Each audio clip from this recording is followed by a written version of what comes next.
St. Peter's Adventist School in Hyattsville, Maryland. That's in the Allegheny East Conference, the Columbia Union. A little bit about myself. I have been teaching middle school for 24 years. I am a bachelor's in English and a master's in teaching. My focus is secondary social studies and secondary English, 7th to 12th grade. I am currently a doctoral student at Morgan State University. I am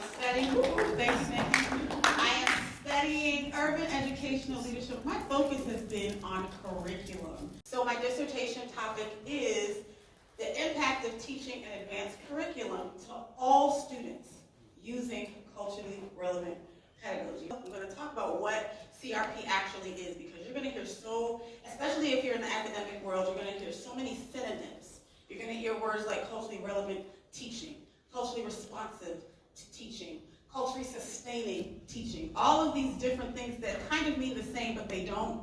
But we all have the same goal in mind. We're going to talk about what that is. We're going to talk about what does it look like. And we're going to talk about who is it for, right? And then we're going to talk about some myths that I had to unlearn. And then we're going to go to questions, and then we're going to have a quiz for you. And then we'll be done.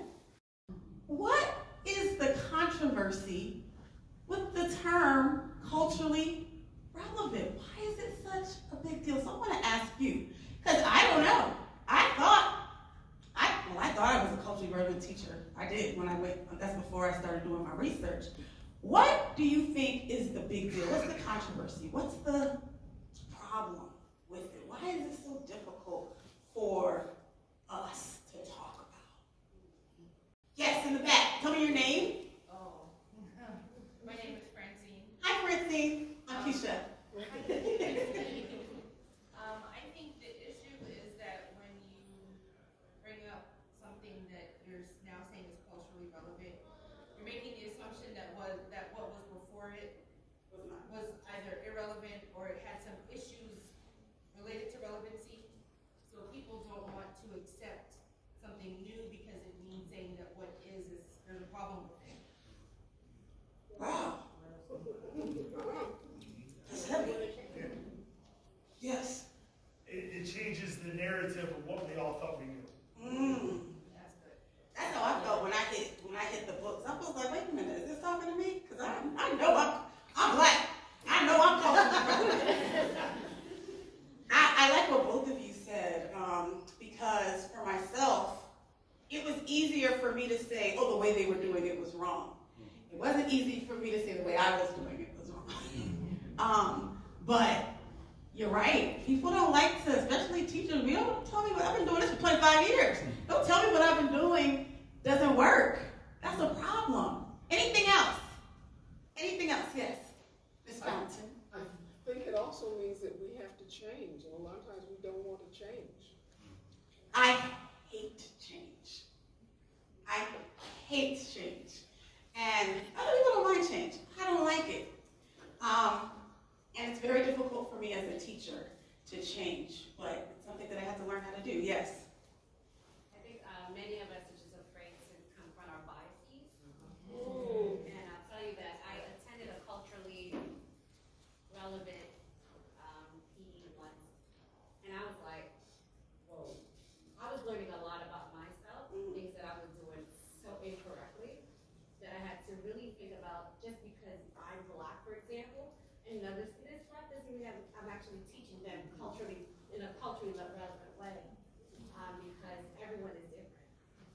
Absolutely. Okay, so today we're going to talk about culturally relevant pedagogy and what that means, what that looks like in our schools.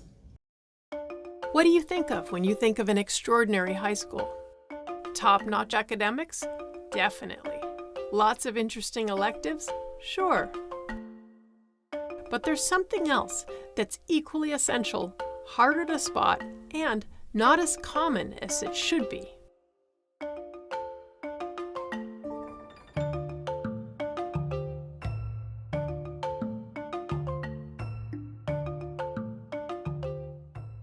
Schools need to be places where kids feel positive and safe. Places where every student feels they belong.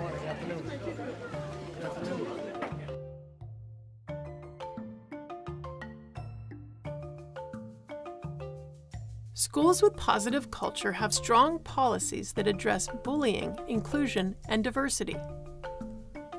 But policies aren't enough. The best test of a school's culture is to talk to the students. The community, it's very diverse. You have different cultures and different types of traditions and stuff, but altogether it's a nice community because people here are respectful and, you know, they're very nice to each other. You also want to see how they act. Students look happy and at home. They're comfortable voicing their ideas. Find more than one people, like all the migrants together, is more powerful than just one person making a change. In a school with a positive culture, you see the celebration and acceptance of all kinds of students. Whether an academic enthusiast, an athlete, an artist, whatever culture, gender, or personality, there's an acceptance and appreciation of everyone.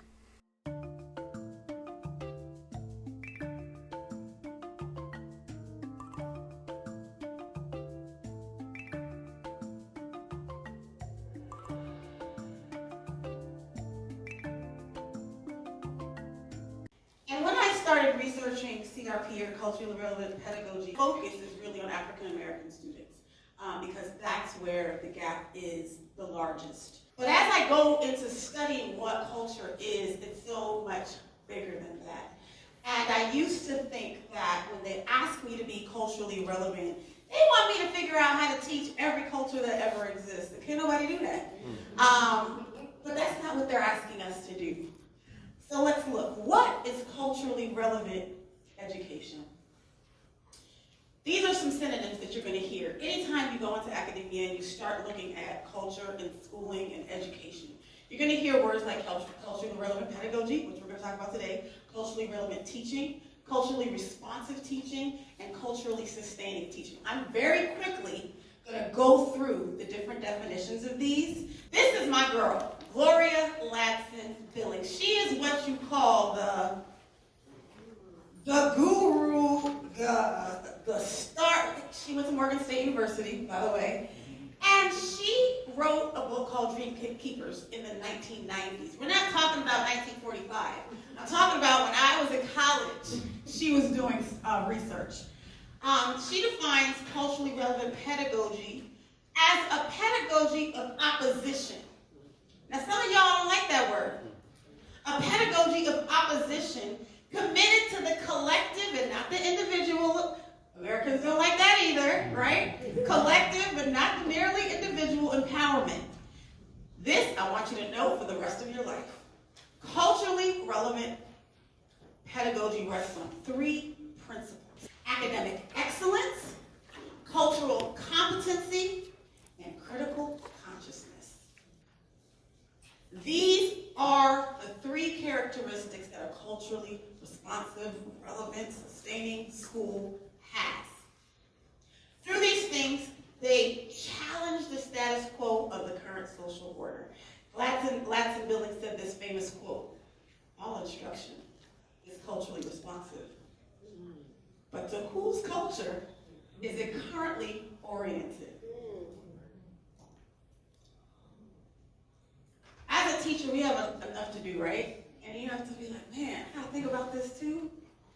Yeah, we do. We do. We all know what academic excellence is, right? But culturally relevant pedagogy demands academic excellence of all students, not just the ones you think are smart.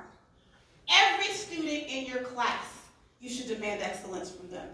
Unfortunately, what we've seen in the research is that well-meaning teachers operate from what we call a deficit mindset. Practicing, and I love the way that another, Rita Hammond says, a pedagogy of low expectation. I know this is true. I taught in Howard County in, maybe 10 years ago. And I tell this story all the time.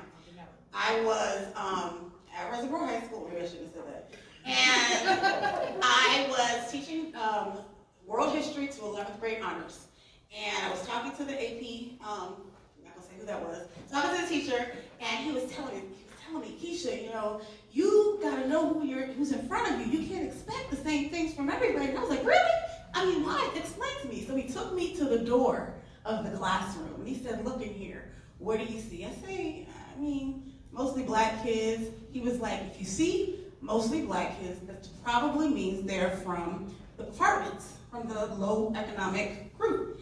And this is probably a review class. Now, a review class is like a class that you would give special ed students or students who, in Howard County, it's one of the few counties that everything is ordered by ability. So you have review classes, you have regular classes, you have honors classes, and you have AP classes in every subject.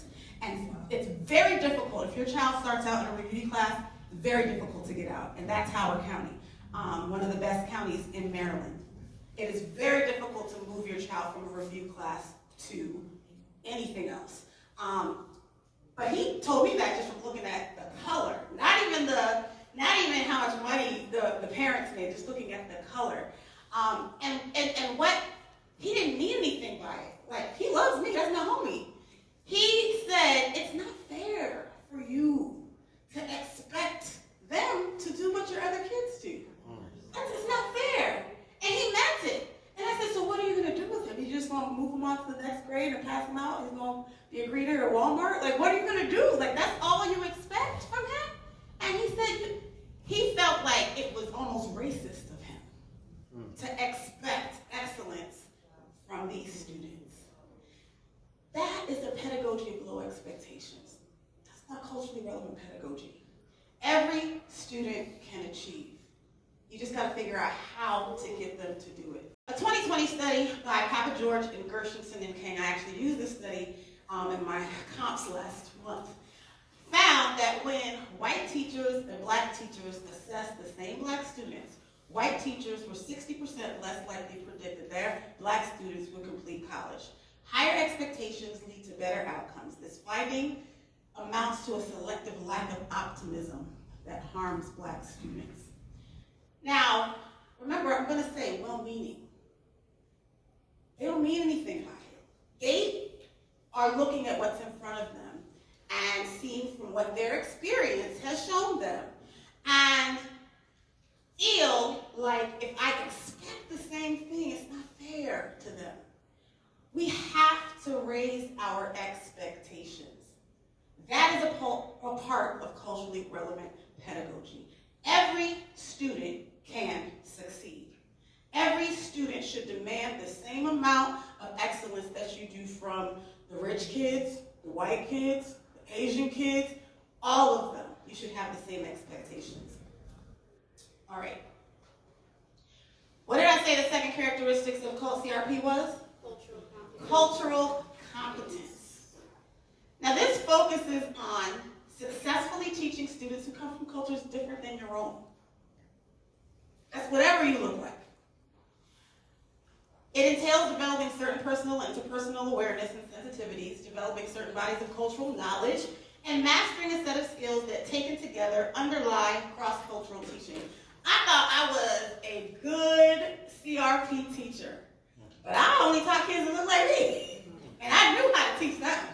I knew, you could tell, but they were my culture. Put me somewhere else, I probably still would have taught them too. But I'm saying I had more to learn, right? And it's so easy when your kids look like you to just stay there. Because we got some teachers got a lot to do. I'm tired. Don't give me more work. But the one thing that I think unites everyone that went into education is that we love kids. And that's why we're here. And I want to reach my child the best way that they learn. And that's what we're doing with CRP, cultural competence. Schools are still places where white norms are considered the default standard in the curricula. Behavioral expectations, linguistic practices, and more. I'm not saying this to be negative. I'm just saying this is how it is. Our country was founded in a certain way. European. The European the school system was based on European ideologies. That's just the way it was. And so that becomes the default. And anything that's not that is different. And so we want to hold everybody to what we've always done.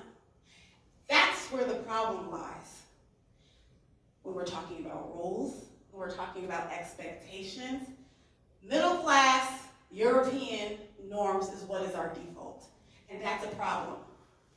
Culturally sustaining pedagogy says students of color should not be expected to adhere to white middle class norms, but their own cultural ways of being should be explored, honored, and nurtured by educators. I'm going to be very transparent with you. I suffered from this, and I'm a black woman.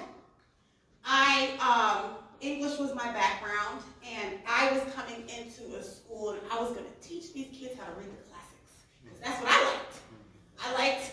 My favorite author was Harriet Beecher Stowe, and this is what we're going to read. No, I don't want you to read Toni Morrison. No, we're not doing that. We're going to read the classics, because I'm preparing my kids for the SATs, and that's what's on the SATs, and that's what I'm going to do.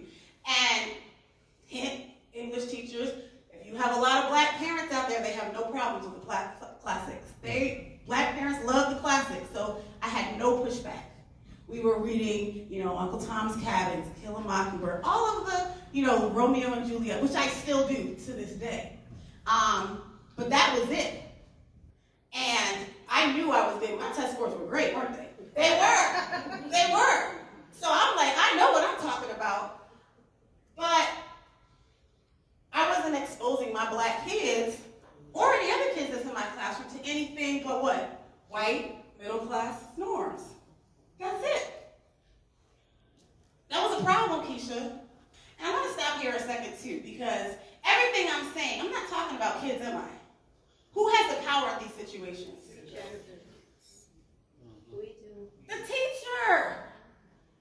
The teacher. Research shows, guys, the number one factor in academic achievement is a good teacher. It's not where they come from. It's not how much money their parents make. It's the teacher. Principals, if you can convince, twist an arm, your teachers to teach up to a standard of excellence, you'll see the test scores increase. The only thing, I'm not going to say the only thing, the most important thing here is the teacher. And we're going to talk about the curriculum, but the teacher has to buy into this. All right. Critical consciousness. This is very difficult for my baby boomer teachers, my teachers who like the rules the way that it used to be. We don't like to push back, right? The CRP develops critical thinking. It's an opposition pedagogy. You gotta ask the right questions. Critical consciousness teaches students how to identify, analyze, and solve real-world problems. I know I'm pulling on Mr. Alberty a lot. He used to do walkthroughs. And I know teachers hate walkthroughs because it gets on your nerves. Because, you can walk through whenever you feel like, and you don't know what you're going to see. But the one thing he would always, I'm looking for higher order thinking. He used to say it all the time. Higher order thinking, higher order thinking, higher order thinking. That's not rote. That's not, you're asking your kids to think critically. How do you do that? Teachers can take anything and create a good lesson from it. Don't blame the curriculum because you're the teacher. Make it work. Ask the right questions. All right.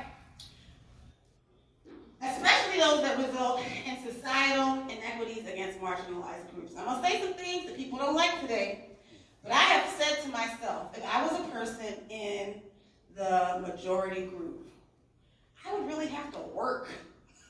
I have to work about thinking about other people. I would. It's something I would have to think about. That didn't happen to me. Well, that's not my story.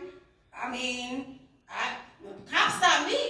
I give them my license and I go on my way. I don't have a problem with that. And it's not because it's not my problem. I would literally have to step outside of myself, right? To see the story from that's what To Kill a Mockingbird was, about walking in somebody else's shoes. To see the story from somebody else's perspective. It's hard. It's hard. But good teachers have to do that if you care about kids, all kids. Culturally, I'm going to say this again, especially for those of you that live in Florida. It is important. It is important. It is important for even of our teachers of color to think about the perspective of our white brothers and sisters. I'm not saying you have to agree with them, but our world is becoming too polarized. And nobody wants to move to the middle. I'm saying we have to listen to each other. And that means listening to someone who says, well, that makes me feel uncomfortable. Let's talk about it.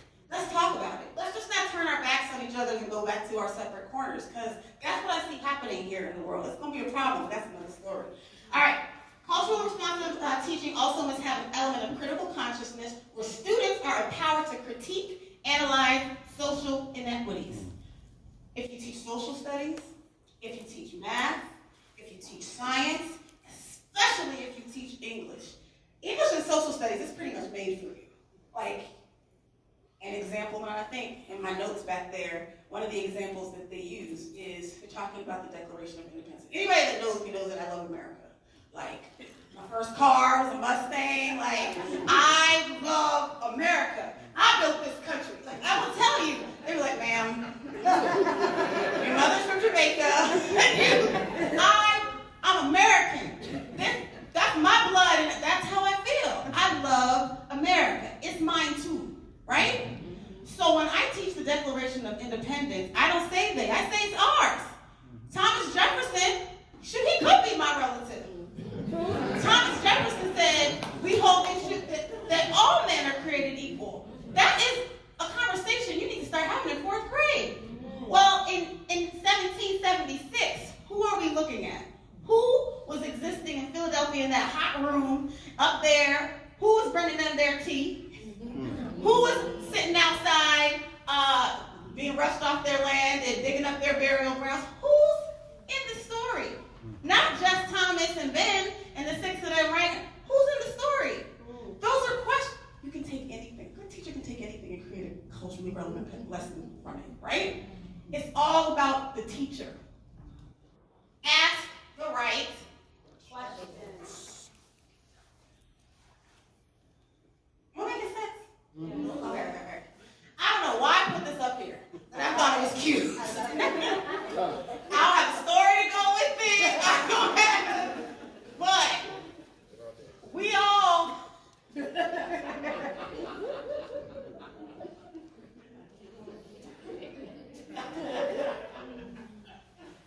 I mean, I know what to say, right? Okay. I really don't have nothing to go with this. All right, 3 characteristics of CRP. Academic excellence, you know what that is, right? Cultural competence, critical consciousness. Okay. All right, one of the synonyms for CRP is CRT. One of my favorite authors, and this is just in the last 2 years. I don't really know if she's an author. I guess she's an author. She wrote a book. Deals with culturally relevant teaching and the brain. Because I told you that my dissertation is going to be on advanced curriculum for all students. When you're doing that, if you're teaching students who are below grade level, you can't teach them the same way, right? You got to use what they call the scaffold, right? And the scaffold was developed by Vygotsky, and he talks about the zone of proximal development, right? And the problem with us when we teach, this is not even part of this, but listen, the problem with us when we teach using the zone of proximal development as teachers, sometimes we scaffold too much, right? And you've got to figure out that sweet spot, when to let go. We giving them too much, and that's why I don't know how to do nothing. You've got to figure out, people, like when you ride a tricycle, not a tricycle, people still ride bikes. When you ride a bike, you don't just carry them the whole way. At some point, you've got to figure out the point when to let go. They may fall, right? But that's what the scaffolding is. Zarina Hammond in her book, and I have it up here, Culturally Relevant Teaching and the Brain, talks about finding that sweet spot. That's the key to teaching up and having academic excellence. Finding that sweet spot in the ZPD, in the scaffold. When do I let go? CRT empowers students intellectually, socially, emotionally, and politically by using cultural reference to impart knowledge, skills, and attitudes. Zarina Hammond talks about the way that we learn. The mind is constantly searching for something that's familiar to it, right? Once it finds something that's familiar, I've seen that before. And it builds knowledge, right? Isn't that how knowledge is built? It ain't nothing in there they're familiar with. No way you built it on. Now our kids can do it. They've done it before, right? They've done it before, but you've seen it. You've heard the stories of little black kids in the inner city, and they get a test on the SAT or the and they think it's a coat hanger, but it's really an airplane hanger, and they didn't know because they ain't never. We see that. But we're going to talk about dealing with those kinds of things as well. You must present things to them in your lesson that they have some familiarity with, right? And culture is the best way to do it. We're going to talk about that. Do you see how, for someone who's been on an airplane or knows what an airport looks like or knows what par is in math and they never played golf before, someone who's been exposed to different things will have a leg up, right? I'm not going to use the term unfair. It's going to have a leg up. Some people are going to have to work harder. You're going to have to figure out what, as a teacher, what can I do to expose those children to things that they're not exposed to regularly. We're going to talk about how to do culturally responsive teaching. Teaching is a means for unleashing the higher learning potentials of ethnically diverse students by, I love this, simultaneously cultivating their academic and psychosocial abilities. In other words, culturally responsive teaching considers students' culture to be an asset. An asset. Asset-based teaching. Not deficit. Asset-based teaching. Asset to their learning and embraces it in the classroom. CRT is Geneva Gay, another guru. She's no Latin Billings, but she's another guru in culturally relevant teaching. Now, I'm not going to go through all this, but this is basically, when you know what the word sustains means, it just goes on and on and on. That's what Django Paris focuses on. Perpetuating, fostering cultural pluralism, positions cultural dexterity as a necessary good. It exists wherever education sustains the lifeways of community, explicitly calls for schooling to be a site for sustaining rather than eradicating culture. All of these things can be used together, right? This is just the foundation, guys. This is just the foundation. All right, again, at the end, I will give you access to this PowerPoint. So you don't have to take pictures, you can if you want, but at the end, I'll give you access. All right, again, coming back with these three, because you're going to see it again, aren't you? Yep. Yes. Academic excellence, cultural competency, critical consciousness. Okay. When I first started teaching at GE Peters, I was given a group of books to use, and I didn't like them. Not because they weren't culturally relevant, but because I thought they were too easy. And here I am. I had never had teaching I'd never been taught how to teach reading, right? I have a degree in English. But I thought, 7th graders, this is too easy for them. So I went out on my own and found my own books. Now looking back, now I know that I can make a lesson out of anything by asking the right questions. Like, whose voice is omitted? Recognizing who gets to tell the story continually and whose voice is missing is essential to student learning. If your child's classroom does not do this, he is or she is not getting a diverse education. They're getting a one-sided history that renders people of color invisible.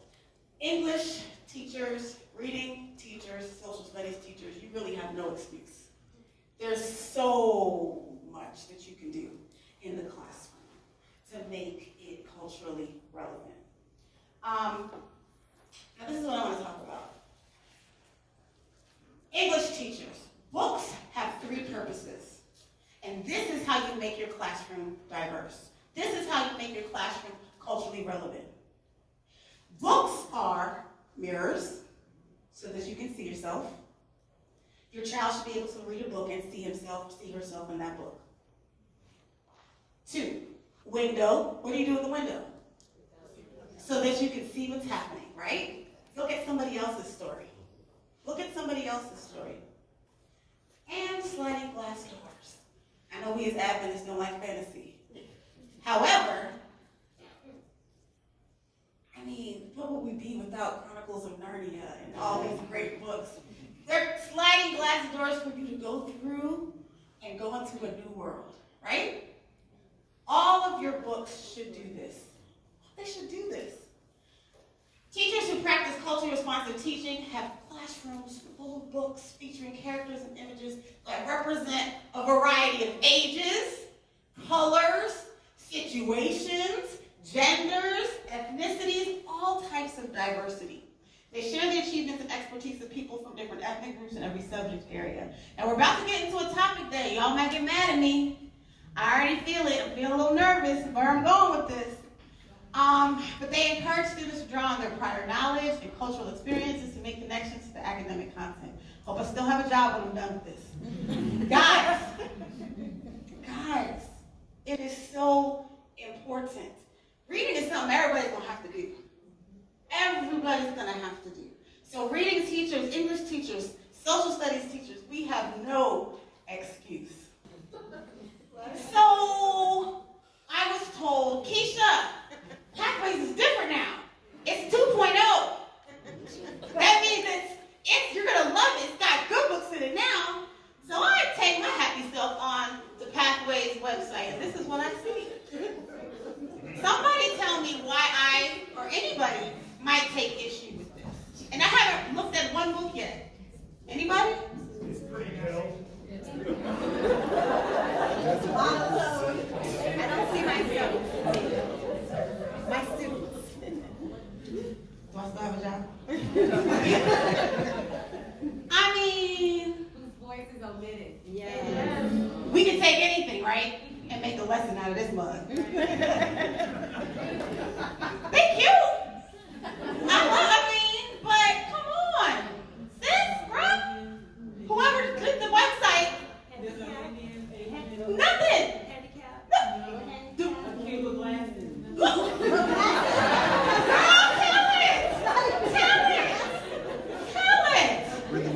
Braces.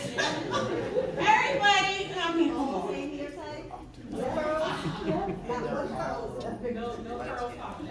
All right. So, I teach middle school 6th through 8th grade. So I went through, and if you, in your handout, I have a rubric that I got from NYU, and it's called Culturally Responsive Curriculum Scorecard. Take this home with you. Take this home with you. We as Adventists, we have particular rules that we like to adhere to. So read the scorecard through the Adventist lens, right? I teach everything through an Adventist lens. Read the scorecard through the Adventist lens. I took the middle school curriculum from Pathways, and I went through all of the books, and I completed a scorecard, right? I looked at which books had Middle Eastern, women, or men. I'm going to tell you right now, the fact that we have Bible stories gave us a lot of Middle Eastern stories. we got a lot of, but I mean, I gave it to them, right? Middle Eastern, they from the Middle East, it's Israel and Jerusalem, I gave it to them. Pacific Island, all of those things. I also did the authors tally, the diversity of authors. Those are the only two things that I looked at, and then I took the representation statements that are on the back. Those are the only things we're going to look at today, right now, because I don't have time. But you take it back to your schools and look at your curriculum and see what you're doing. Let's look at what we see. I definitely see some growth. How about that? In 2012, when I started teaching, it didn't look like that. So I definitely see some growth. We're trying. I'll say that. All right. And you can't see this, but I'm going to tell you what it says. And now at the end, I'll give you a QR code that you can get the PowerPoint. All right. I am Malala, girl, Middle Eastern. Jonah, Shepherd, Warrior, Luke, Lynn, Middle Eastern. So I gave them a 2. So you can either get a 2, a -1, 2, 1, 0, -1, -2, based on the amount of representation in the Pathways curriculum. And so for an Asian Pacific Islander, I gave them a 1 because there were 2 stories. For Black, there were 5 stories of people of color. I gave them a 1 because we're going to talk about why. Latinx, 1, Esperanza Rising. I should give them a -2 for that because, does every Hispanic has to be Mexican and worker, anyway, we'll start, anyway. Native American, there were none. Look at how many white. Okay, that's fine. Ain't no blended people. Everybody black or white. There's no mixed stories. You don't know any mixed people? And a lot of white males.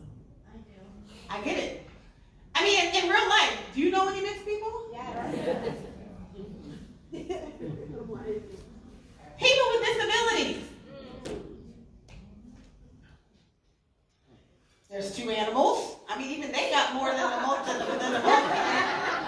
And then 3 non-living. Okay. Now I know that we like to focus a lot on informational tests, but we should work a little harder to find some different information. You know what I'm saying? Okay. So then you go and you ask yourselves these questions about the authors, right? And are you satisfied, not satisfied? And they're the average. So the questions go like this. All right. The curriculum features visually diverse characters, and the characters of color do not all look alike. I had to give a -2 for that one. First of all, there was no story that was within the last 50 years. Wow. All the black people, Amos Fortune, y'all know his story. He was a slave, or someone was illiterate and wanted to build themselves a schoolhouse. There were no rich black people. There were no inventors that you could have read about. There were no black missionaries. Let me tell y'all what I did. Because Mr. Albert didn't tell us what my name is. I went and we like to tell Bible stories. So I went and I got the Christian Heroes series that they had. And I quickly read through them. I read them all in a day. Eric Liddell, Wilfred Grenfell, and David Livingston. Remember, a good teacher can take anything and make a lesson out of these. These are all European missionaries who went to places of color, kind of Newfoundland, I don't know what you want to call it, but places of color to save them. That's all I'm going to say, because they brought them Jesus. So they saved them. That was the story. I remember Eric Liddell, and great people. No, but we can't have one. So Eric Liddell talks about how he goes to, he's in China, I think, during the time of the Boxer Rebellion. And he goes and he says, I'm going to teach them how to play cricket. Is it cricket or lacrosse? One of them things that Asian people weren't playing at the time. And he goes and he puts on his shorts. We're talking about the 1800s. He comes out to play and the kids start laughing at them because they're in robes. They're like, we can't play that. I'm like, bro, you didn't even think about what would be appropriate for them? Like, come on. Every missionary looked like this. Ask the right questions. If you're going to make me teach it, all right, you better watch out then. Okay. What is the problem with this book? That's how I would start, first of all. You can use it, but ask the right questions. Whose voice is omitted? How did them Buddhist people feel about the Americans coming over and telling them that they don't know nothing and that they need Jesus because their religion, you haven't? That's why they had the Boxer Rebellion, because they would kill all the Americans, kill all the foreigners. That's a great, actually this might be a good story to tell, because there's a lot of research that can be done here. Again, you're asking people of color to do a lot of window looking out of, right? Correct. Not many mirrors. Not many mirrors, a lot of windows.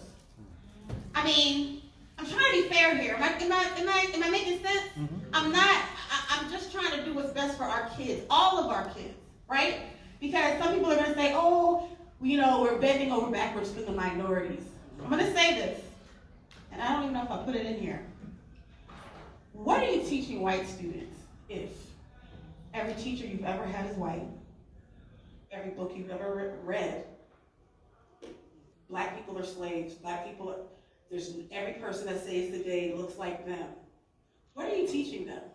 Without even saying a word, what are you teaching them? So, depending on how generous you are, Pathways gets -2 between 2. 2 and -2, which means they would get culturally insufficient to emerging awareness. I'm going to say they're emerging awareness, right? They're just on the cusp of getting it together. So if you are on any kind of Pathways committee, I don't know who it is, I volunteer to, I would love to, have a talk. We have work to do. We have work to do. Okay. So I was teaching my son Algebra 1 this summer. Well, it's really 8th grade to Algebra 1. And I found this pink book. And to my surprise, these are the kind of problems I saw here. So we were doing, what is it called? Not percentages, but where you have the proportions, right? Keisha, since when you see the book with the problem that had a girl named Keisha in it, that's my name. I said, Frankie, what Keisha? Keisha had 15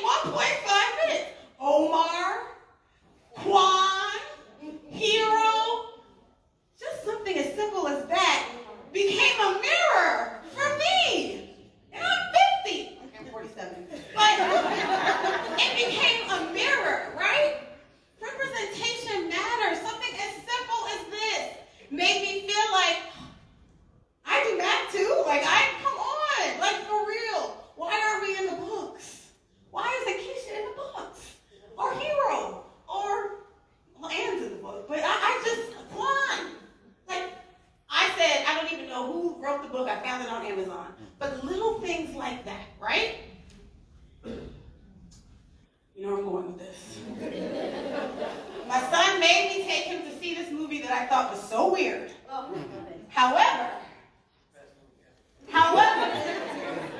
when I heard this, Run! Huh? I'm here to help. Miles, you're not supposed to be here. Oh, who's that? Hey, who's the new guy? Hey, Pav. I'm sorry. Who are you? I'm glad you asked, new guy. I'm not a new guy. My name is Professor Prabhakar. I live in the best possible Spider-Man city, Mumbai. This is where the traffic is. This is also where the traffic is. There's traffic here too. Being Spider-Man is so easy. I wake up, skip the workout because I'm naturally buff and I don't want to get too big, you know? Fight a few bad guys. Quick break for a cup of chai with my Maya auntie. I love chai tea. What did you just say? Chai tea? Chai means tea, bro. You're saying tea. Would I ask you for a coffee with room for cream? No. I spent a good 10 minutes laughing to myself, like, did they just have an Indian Spider-Man? He said, would you ask for a coffee? They even had a British one. I said, why did it make me feel so good inside? Frank, I don't know how to go forward. Thank you, babe. Thanks. Because representation. Look, Marvel got it. I can imagine how that little, that British boy in London felt when he, or the Indian boy, or just that little bit. Just they felt like I felt when I saw Keisha in the math book, right? Except it was a big screen of Marvel. Like, guys, representation matters. Again, academic excellence, cultural competence, critical consciousness. Okay. Who is critically relevant pedagogy for? This is in the handout that I gave you too. It's not only for children who are Black, Indigenous, and people of color who benefit from a curriculum that centers their way of knowing. Still white children who have, I'm going to say this sensitively, when we have curriculum that is constantly geared to their benefit, right? It creates an exaggerated sense of themselves and their importance in the world. Unfortunately, it does. It does. A building block of white supremacy, if they think that the world surrounds just them, that's not what the world looks like. And it's our responsibility as teachers to make the classroom books, windows, mirrors, and sliding glass doors. That's what we have to do. It's for all of our kids, not just the people of color. All right, I had to let go of some of these myths. I'm going to quickly go through them because I want to get to the quiz so that you guys can get some of the gifts that I have up here. Culturally responsive teaching is about motivating people of color. We know that that's not true, right? Okay. Being culturally responsive requires the teacher to master the details of every culture represented in his or her classroom. Not true. Culturally responsive pedagogy is about having a bag of tricks to use for particular racial groups. Ooh, they Black, so they must like to dance.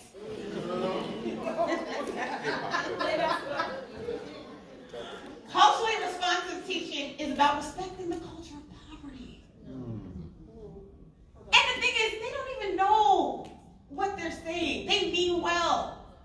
But we've got to get out of that mindset. We're all in this together.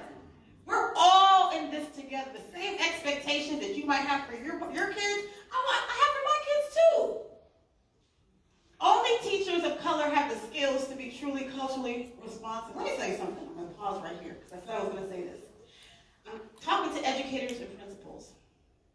Ladson Billings did her research in 1990 on dream keepers. Teachers who she found that were able to increase academic achievement for all students of color, for students of color in the classroom. She did a whole research project on it.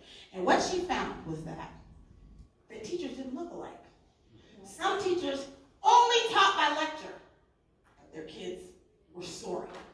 Some teachers only taught by singing and dancing and doing other things, project-based learning. Some they all had the same result.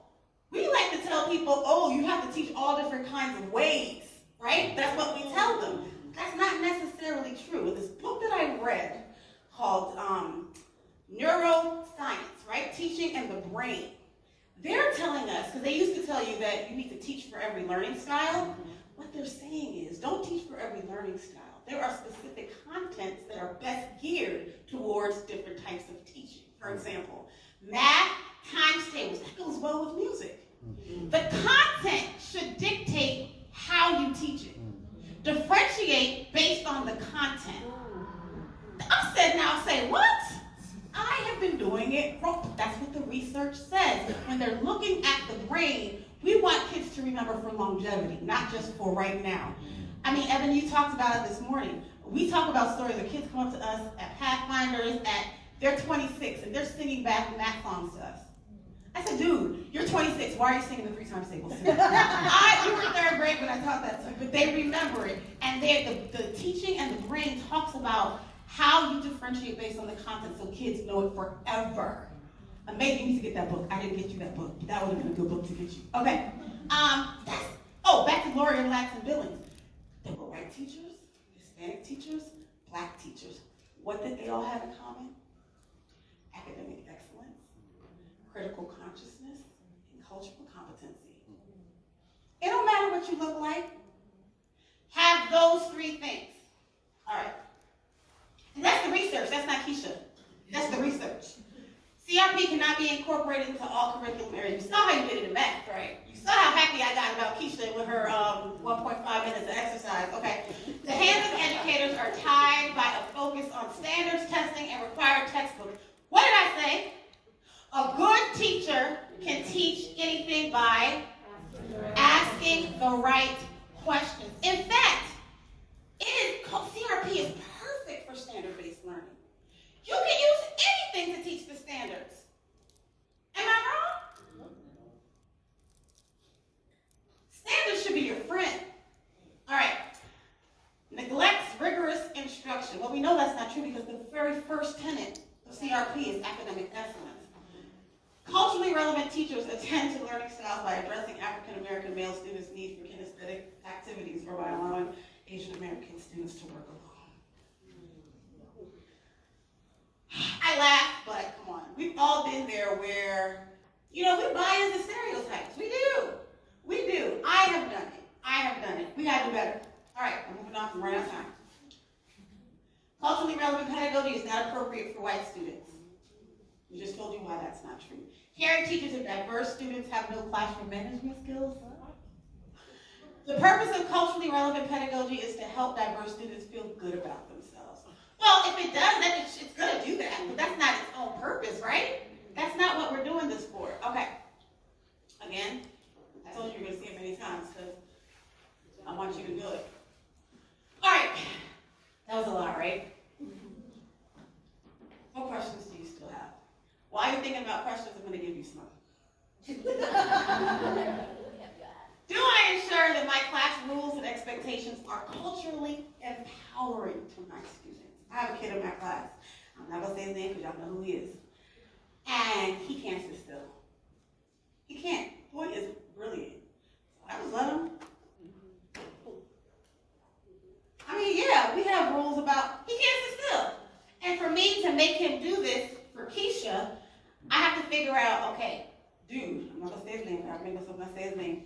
There's times where I'm going to need you to sit still. So if you can give me this 10 minutes, and I'm going to let you have 15 minutes of jumping up and down or something. Figure it out. You know what I'm saying?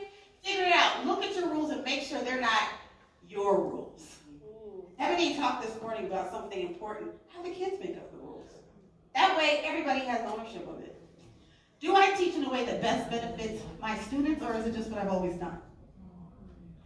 Do I ensure that I am a cultural ally to my students in support of their academic success? I have to make, listen, I teach an all-black school, but there are a lot of West Indians in my class and very few Black Americans.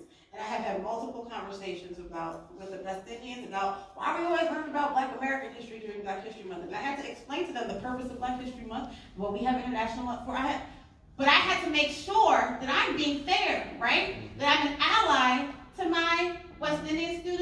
my Black American students. And I'm in a great place to do it because I'm both, but we all have to do that. Whoever's in front of us, we're their ally. And that's just not race and culture. That could also be other things, and I'm just gonna leave that up in the air. Y'all figure out what I'm talking about. Okay. Do I ask whose voice is being omitted? Do I work against the deficit mindset? I don't ever want, oh, that's the best they can do. You Jesus now? Like what? Okay. Essential to CRP is keeping expectations high. Do I link rigor to engagement? Sometimes it's hard for some people to make class exciting and make class fun. I'm telling you, one of the best ways to make class engaging is to let kids see themselves in what they're learning.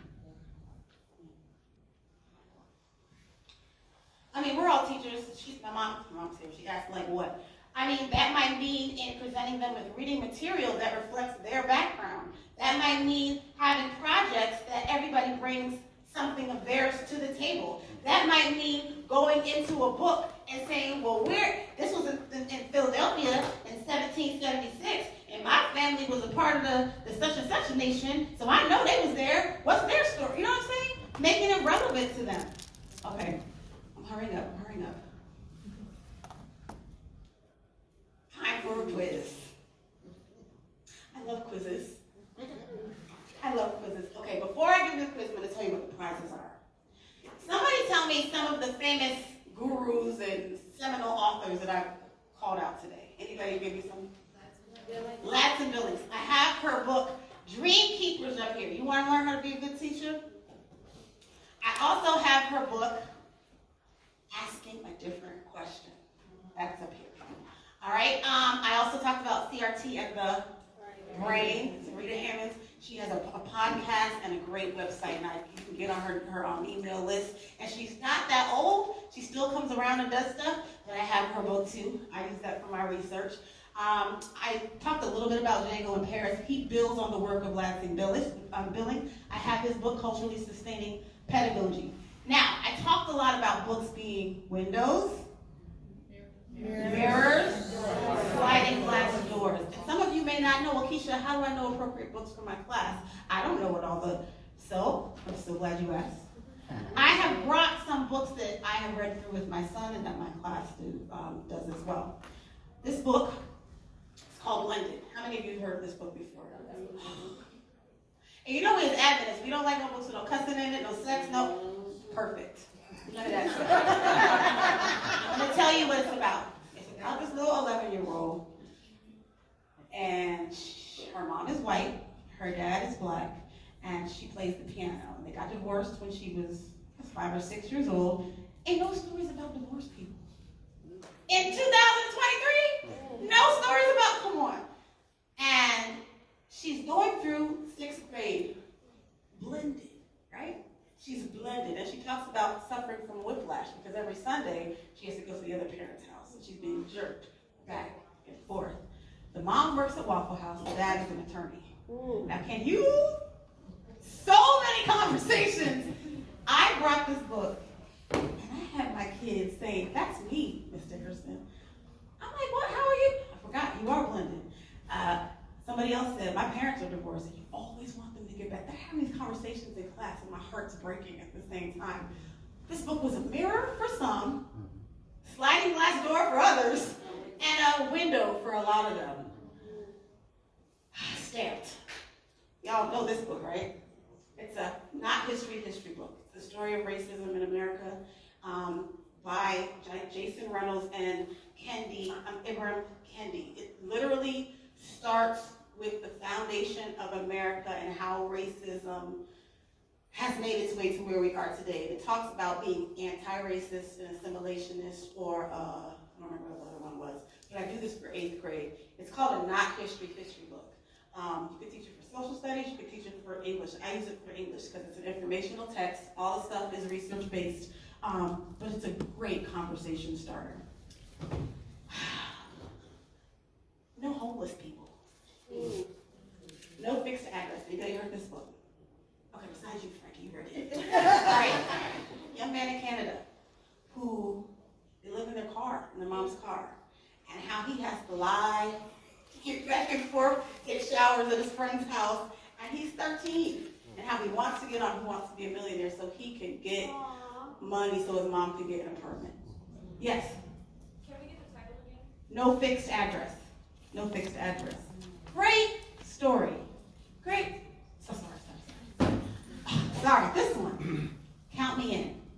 Young lady, Pakistani family in California, lived with her grandfather. Her grandfather is a mathematician and is tutoring the neighborhood, white boy neighborhood that she thinks is cute, next door. And they're out walking one day, and with her grandfather, the math tutor, someone calls him a terrorist, beats him up. And how they come together as a community to defend this family, this Pakistani family. In this day and age, all right. And then I have some goodies here. All right, let's go through these questions. There's only 10 of them. I need, Frank, I need you to help me look for hands. You come? Okay. Ebony, come help me look for hands. We're going to get the first hand you see. Do not yell out, because I want to give away my prizes, okay? All right.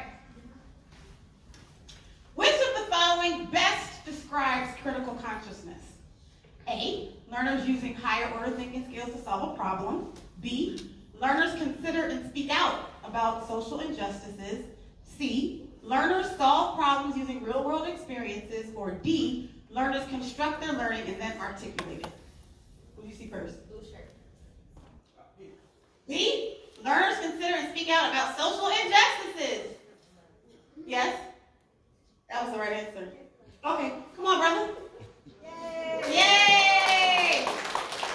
And I'm going to allow you to choose what's best for you, right? Because, I mean, maybe you're a math teacher. You don't want a reading book, but you can take one of these. All right, let's go to the next one. I've had it. In what ways are books, windows, mirrors, and sliding glass doors? Yellow, right? Windows, because you can see through them and see life, see life going on. Okay. Mirrors, because you can see yourself in the book. Okay. And sliding glass door, because you can imagine yourself in the life. Absolutely. Come on up, Miss Thomasina. All right. Which of the following is not indicative of using critical consciousness in the classroom? A, students learn to think critically before forming an opinion. B, students are taught to challenge the status quo. C, history is taught from the point of view of the vanquished. D, students do as they're told without question. We're talking about critical consciousness. Which one is? I saw your hand first. Go ahead. Yeah. D. That's correct. Come on.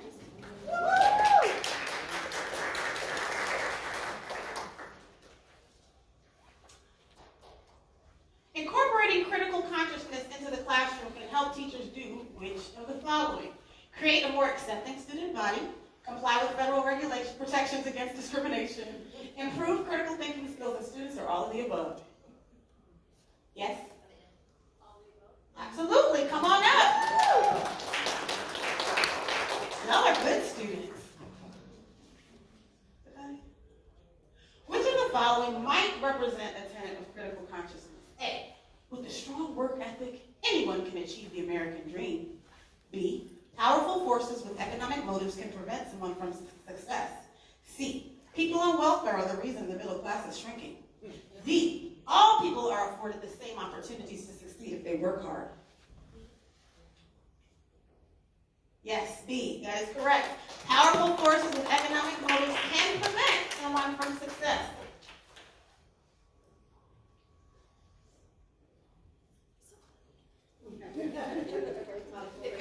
Give an example of how to incorporate cultural competency in the classroom. Now Terry gonna come and lay it and come and answer the question.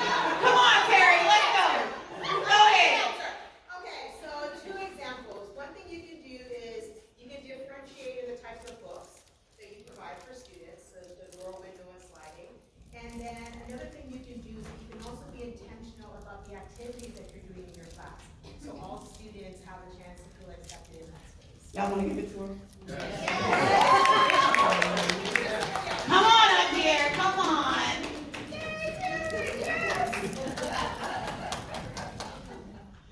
If I have an inadequate book list, how do I practice culturally relevant pedagogy? You're not supposed to yell out answer.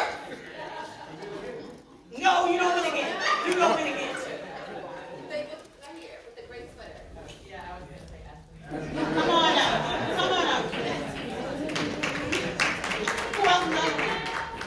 He already won something. Who? I did. You? Which one you talking about? Is that Kenya? Yeah. Come on up here. This was my student, guys. He's so brilliant. Come on up here. It's so great to meet you in person. Oh. This is my friend. He's from Jamaica. He teaches in Ohio. Oh, Lord. Everybody knows that, right? And here, come.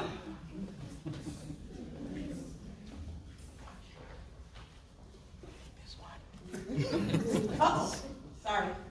Why should white students have a culturally relevant classroom?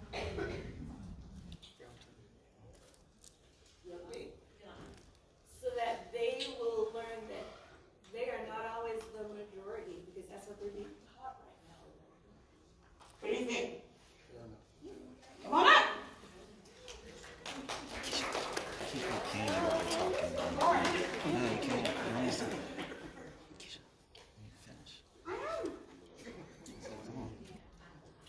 What factors prevent teachers from promoting academic excellence for all students? Now, this is not a right or wrong answer because we didn't really talk about that.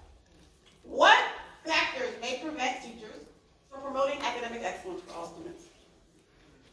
Sorry. Go ahead.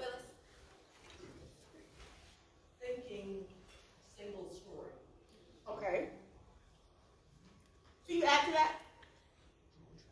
Into the classroom expecting that your way is what everybody else is. Okay. I'll give that to you. I want more. Somebody give me something else. Yes, sweetheart. Stereotyping students. What did we call that when we look at students like they are broken or like something's wrong with them? Not asset-based, but what? Deficit-based mindset. So both of you, come. Any other questions for me? Yes. Do you ever meet opposition when what your research is in seems like it's more so, I don't want to say a battle, but with this whole critical race theory thing, is there a challenge between what you do and that? Do you feel like you're being bogged down with? So to be fair, I do work in the regional conference, so I don't have a lot of pushback from my superintendent. But to be honest with you, the most convincing I have to do is with Black people. They are my biggest. Unfortunately, what I have seen is that when people of color gain resources and have money, we want what we think everybody else has, instead of thinking about what the research is showing and what may work best for everyone. And so I find myself getting into these battles with Black folks about, I mean, that's what I do. I've never had a conversation, and I go to Morgan, and they're in the graduate school, there's a lot of white students there. And of course, you know, they're very open if you're going to Morgan. The battles I face are with our people, not white people. Look silent now. Anybody else? I am here, like, this is what I love. My research is on advanced curriculum. What I did is I went through and I looked at gifted and talented programs, and I looked at programs that use gifted and talented curriculum for all students, including students who are below grade level. And we saw the research is showing that if you teach everyone high, everyone rises. What is it, the saying that a rising tide lifts all ships? And so that's what my research is on. And the research is really showing what I've been studying is working. So if you have any questions, or if you have comments, or if you even have something that can help me, please email me. My email is at the bottom of the page. And thank you. That's it.